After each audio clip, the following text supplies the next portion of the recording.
I'm a huge Drake fan. Everybody knows this. As a huge Drake fan, I want Drake to drop music every 5 minutes. Like, why wouldn't you want your favorite artist to drop music all the time? So I'm caught in between always wanting new Drake music and then also thinking on a critic, this is my job type of thing.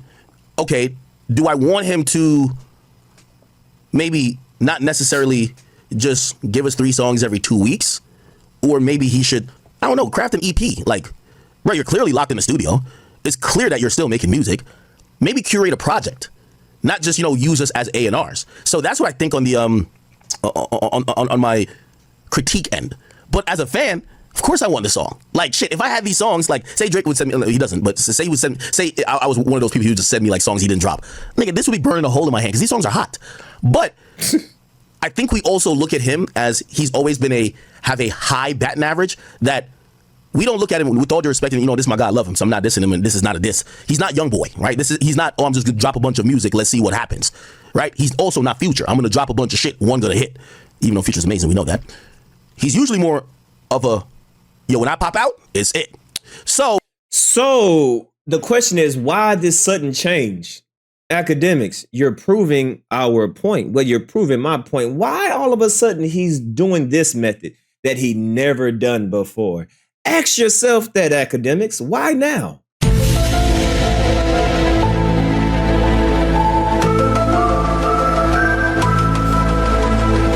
Why all of a sudden he's doing this method when he never done it before? And how coincidentally he's doing this after he got the beating of his life? He has never done this before. Normally he'll just drop it on the radio. Drop a song and they go crazy. Yeah, because Kendrick got that man petrified. Kendrick got that man shaking. He under the bed, don't know what to do. He nervous as fuck. Kendrick got that boy shook. Say it what it is. Kendrick got that nigga shook, man. Yeah, all Drake confidence is gone. Drake don't have that same confidence anymore. He nervous as fuck. Calling for what it is. Drake has never done this. He has never released music like this. He just goes straight to the radio and boom, straight to the charts. But ever since Kendrick did what he did, man, Drake has lost all his confidence. He don't know what to do now. That nigga is shook. Oh, again, the No Face record I like, but I'm criticizing more of the release schedule here. It's like too quick. Like, we're just like, bro, this No Face record. He shook, boy. This No Face record's fire, but like, nigga, I'm still on that Up record. Anyway, that's what I think. Okay, so we get 3 more tracks. I like all 3 more tracks. I don't know his release schedule or what he has in mind. I don't know if he's using us as a opportunity to test. Okay, let me see if this is it. It might be a situation where he this is how he found like God's Plan, right? He released God's Plan with like Diplomatic Immunity and like maybe one other song. Right? I think it was Omerta, right? Was it that? Omerta, Diplomatic? No, I don't think that was it. But anyway, it was in a pack.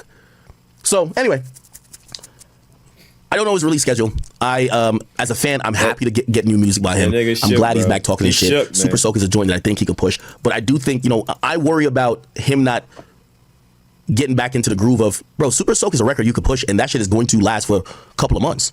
It's not the biggest record, or it's not going to be the biggest record because it's not the hottest record. That's not gonna last, bro. Especially people know the backstory of that song, how that song just basically got deboed, how that nigga just deboed everybody. Ain't nobody gonna be listening to that song.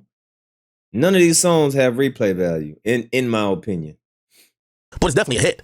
So, I don't understand the thinking in how he's dropping music, but I can't complain as a fan because I'm liking the music. I hope that makes sense to y'all. Right? No Face, of course, is hard as fuck. Pause. You know what I'm saying? Oh.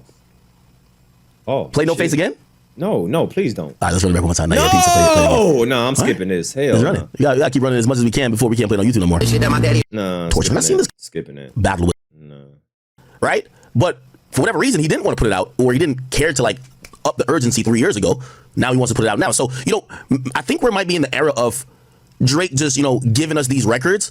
Again, these, obviously there's no promo behind any of this shit, but maybe he's in the era of like, yo, I'm gonna save the great shit for my album, But bro, I'm gonna still feed the streets. Yo, I got some decent records or some good records. Maybe not records I would go out as a single with, but I can use my fins to kind of drop it like whatever. And I think that's what he's kind of on. You know what I'm saying? I think that's what he's kind of on. So while I was looking at this, right?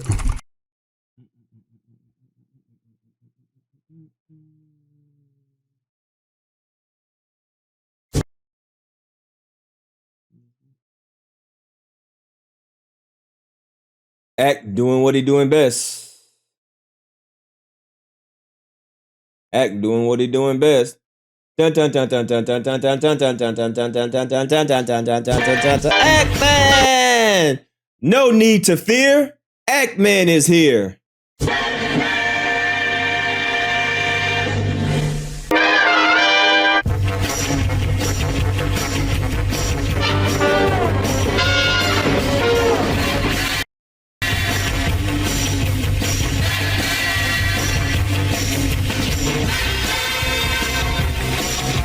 Don't worry, Drake. If your songs flop, don't worry. Akademiks is gonna move the goalposts. You have nothing to worry about. Because guess what? You have nothing to fear. Act Man is here.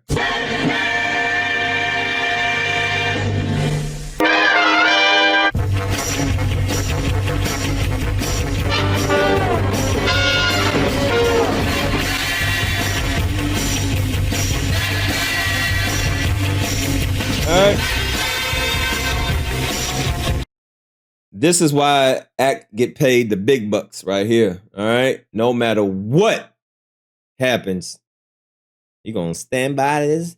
I'm going to stick beside him. That's mine. That's mine. And I'm going to stick beside him. This is what you want. That's mine. I'm going to stick beside him.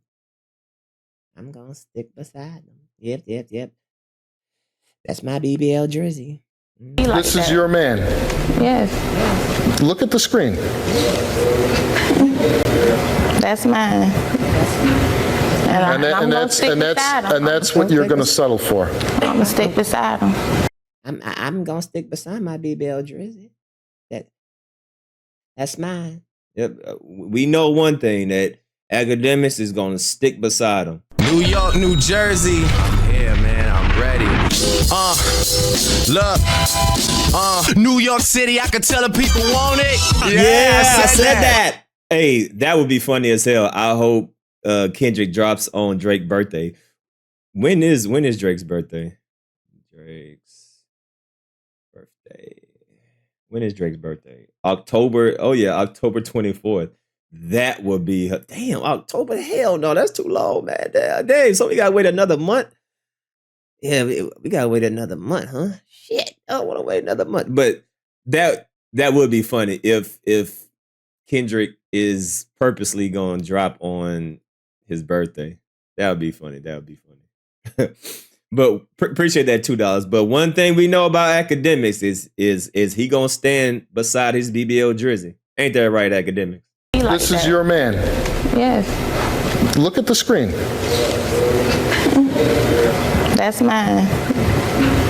And that's what you're going to settle for. I'm gonna stick beside him. He gonna stick beside his BBL jersey. He sure is. No numbers untouchable. They got the. Oh, no. Yo, I ain't gonna lie. I went to the Shade Room. I had to go to the Shade Room. The reason why I went to the Shade Room is because the Shade Room is going to give us what the women are thinking. Now, we all know the Shade Room, respectfully, it's like bitter baby mamas and shit like that. But still, we want to hear what they got to say, because Drake do say he make the song for women. So I'm now scrolling.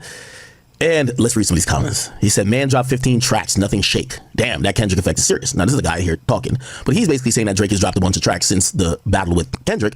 And he feels like maybe Drake is, he's trying to catch one, but everything ain't catching. Nice. Okay, that's his opinion. This is a woman right here. She says, unpopular opinion, all of his stuff is sounding the same. All of his stuff does sound the same. That's interesting. Reese Gold says, so we're still pretending that Drake lost it, huh? Okay, all right. They're fucking with Jersey. Old man something is the guy. Says he's trying to see if it's safe to come outside. Okay, sorry. Navia says, Drake don't hit the same like he used to. Jamal says, them superpowers really neutralized. The famous acting hook he's cold with Kendrick. Somebody says, it's just not the same. Kendrick a bad man. So I said, bro, I'm testing the waters to see people's reactions. Somebody said, I thought I'd see the day when Drizzy was scared to drop. I don't care what nobody say. The beef did a number on him for real. He ain't fell off, but he just ain't the same. Life ain't really humble you, damn. Bastilio says, his raps don't even sound believable anymore. What did Kendrick do to this man? Munyon, he's with the program. He says, yo, all three is fire. Please don't lie on this goddamn app. Poet next door, he says, y'all can say what y'all want. Kendrick definitely took a couple Infinity Stones from Drake. Never thought I'd see today. Black Child says, it's like listen to Ja Rule after 50 torture. And I've seen this comment on a few. It's like listen to Ja Rule after 50 torture. Damn. That's hilarious. Blogs. And I wanted to talk about that. So, number one, I've always said this. Music is so subjective that unless you get that 0.001% type of record that's undeniable, that it don't matter. Like, it don't matter even if you could be a serial killer with one eye, half a leg, but that song is going, nobody could deny it. A lot of times, the way how music is perceived or felt depends on how people feel about the artist. That's what I've always said. One of the big things for artists is likability and for them to use their image. That's why I was getting that baby. You got to be trendy. Like, if people think that you're like, you've fallen out of the trendiness, your music sounds different. When people want, this is why like hip hop it's a lifestyle almost, right? It's a 360 lifestyle. When people feel like they want to dress like you, talk like you, your music is more relatable because outside of the music, they're already gravitating towards you, right? And I say that to say music, especially hip hop music, is always processed in the brain. The fact that you're trying to be someone's psychiatrist and try to get in the mindset of what people, bro, you're over explaining yourself. The songs ain't good. What is all of this analogies and breakdown and mental breakdown and the psychological mindset of the song is not good. Stop with all this deep meaning. This shit is not that deep. This nigga airballing layups. He's airballing layups, bro. Wide open layups. He's tripling, fumbling, hitting side of the backboard, shooting over the rim. He's bricking. Clank, clank, clank. He's bricking. That's it. Brain of the listeners by what do we think of this person, right? There's a time people used to think Drake's music was corny. Then everyone thought he was cool. And then everyone's like, oh, no, Drake is like Drake, right? And now, I will admit this. I do think some people who have been caught up on the battles, those people, it's not that Drake is making whack music, but their perception of Drake, and this is where it goes to the Ja Rule after 50. Like, some people, if you go back to the Ja Rule situation, people would act like Ja Rule literally lost the ability to make music after he beefed with 50. That wasn't the case. Now, there was sometimes Ja was stepping out of his character. Like, for example, he was a guy that was, what would I do it on my baby? Like, he was doing all that singing stuff, and 50 started clowning him about the singing stuff. So he started going with different type of, flows and styles. Like, we gonna clap back. Like, he started, rapping a little bit more. And maybe he should have never ditched from his style. But primarily, people stopped liking a lot of offerings from Ja Rule because we got to be clear about this. People just felt like after he lost the battle, New York, New Jersey. Yeah, man, I'm ready. Look. New York City, I can tell the people want it. Yeah, I said that. Appreciate the 199. Drake dropped the album on K-Dot's birthday, Revenge. Interesting. It's going to be interesting to see what happens on October 24th. Going to be interesting. Appreciate that too. That's the thing that rap battles, that what people never want to admit. The ramification of rap battles, we hope nobody dies, right? Like we've seen on the extreme circumstances where people die in a rap battle, right? Like, this is really high tense moments, and then somebody goes out and somebody commits violence, and that violence can turn to the death of one of the artists. We never want that to happen. Those are one of the most tragic times in hip hop history. But usually what the ramification of a rap battle is not, it's not like for example, think about Quavo and Chris Brown. They went at it, but they're not dire consequences. Like, okay, some people think Chris Brown won that, right? A lot of people think Chris Brown won that. But nobody looks at like Quavo to be like, bruh, yo shit just not hot no more because Chris Brown won, right? Let's look at Meg Thee Stallion and Nicki Minaj. I don't think that's the case with them either. But you get sometimes where it becomes titans, like a Kendrick and a Drake. And again, this is a championship fight. This is Manny Pacquiao, Floyd Mayweather. This is just one of those, right? Where it's going to change the trajectory of how people think about these artists. And now people are looking at Drake like they haven't looked at him before, I want to say 2014. And let me be clear why I say 2014.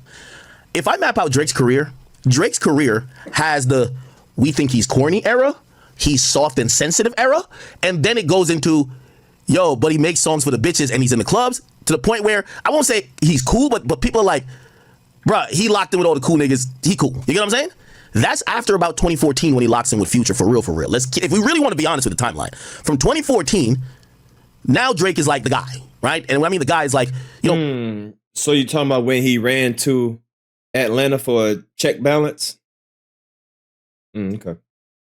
I remember when, like, some of you, I don't know how, everybody spam their age. Spam your age. Even if you're in the comment section right now on YouTube watching the clip that Joe just cut, just spam your age. Just say how old you are. But also, not how old you are in 2024, how old were you in 2011? Because here's the thing, you know, nowadays we all accept that Take Care is a classic, but when it came out, they was slandering that shit. I remember Charlamagne, who, you know, obviously the Breakfast Club was super dominant at the time. He had this famous joke. He said, "Yo, this is shake weight music. This is soft." I remember I did a video back then, and shit, Drake's my favorite rapper, but it was just easy to make jokes on it. Yo, this is Kleenex music, right? It was just all about, like, saying that Drake's music was like this sensitive, niche type of thing for beta males, right? Like, that was kind of the, like, let's be honest, right? Now, granted, I think Time, the album is appreciated so much with time, but that's how Drake was perceived going into, like, when Drake sings Mob Ties, like, obviously he didn't do a video or whatever, but, you know, not saying niggas is like saying, oh no, Drake is super tough, but like, niggas isn't saying, why is Drake talking about Mob Ties? Do you remember when Drake did the Headlines video? Like, again, I'm gonna go back to Charlamagne because he was just one of the biggest detractors of Drake at the time. He was just like, yo, this nigga Drake got a bunch of goons behind him in the Headlines video, like they're about to do a flash mob and go rob like a store in the mall, you know what I mean? Headlines, and he was just like, yo, Drake got the most non-threatening goons, you know what I mean? It was like that. These were the conversations people were having, about Drake. Just basically was trying to say, like, this nigga's soft. Nobody believed this shit, man. This shit was like, man, what is Drake? Man, Drake, go sit your ass down and knit a goddamn sweater. Like, all of a sudden, he got a whole bunch of niggas in all black and shit. Like, man, cut it out, bro. That ain't you. Stop. Boy, this shit is so cringy right here, man. This shit is cringy as fuck.